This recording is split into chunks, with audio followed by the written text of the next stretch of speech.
বন্ধুরা কেমন আছেন?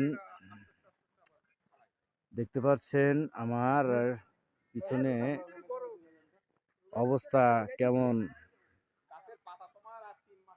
আপনারা গাছগাছালি দেখতে পাচ্ছেন, বরফ দিয়ে ঢাকা পড়ে গেছে। সত্যি বলা ভাষার মতো প্রকাশ করা যাবে না। খুবই দুর্দান্ত একটা দৃশ্য। মাটি বলতে কি এখানে আপনি দেখতে পাবেন না।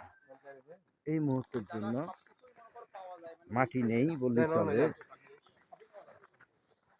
মাটি ঢাকা পড়ে গেছে আনুমানিক সর্বনিম্ন 1 হাত নিচে মাটি ঢাকা পড়ে গেছে, আর উপরে 2 হাত। এত ঠান্ডা, এত বরফ। এখনো দেখতে পাচ্ছেন ঝিরি ঝিরি করে এখনো বরফ পড়তেছে। দৃশ্যটা দেখতে অনেক সুন্দর লাগছে, কিন্তু সহ্য করা খুবই কঠিন, কারণ অনেক শীত।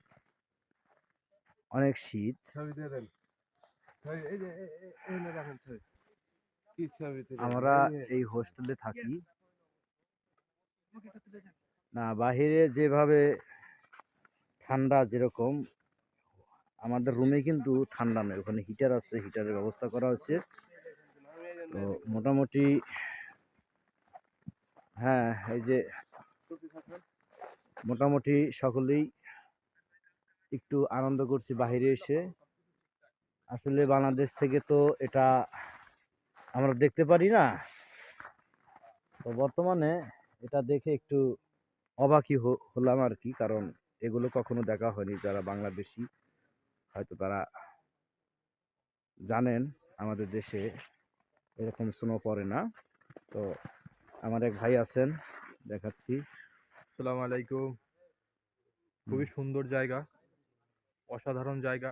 না আসলে বুঝবেন না, এটা বলে বোঝানোর মতন না। সবাই হ্যাঁ, ভালো থাকবেন ইনশাল্লাহ। আপনার দেশের বাড়িতে কথা বলেন একটু প্লিজ। আমার বাড়ি বরিশাল, জেলা পিরিজপুর, থানা ভান্ডারিয়া। হ্যাঁ, ধন্যবাদ। ধন্যবাদ বন্ধুরা,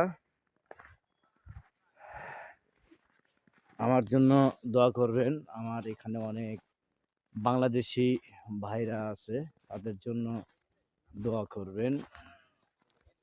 ওইটা জঙ্গল, এটা কত বড় জঙ্গল এখান থেকে বোঝা যাচ্ছে না। গাছ আছে কিন্তু পাতা নেই, মাটি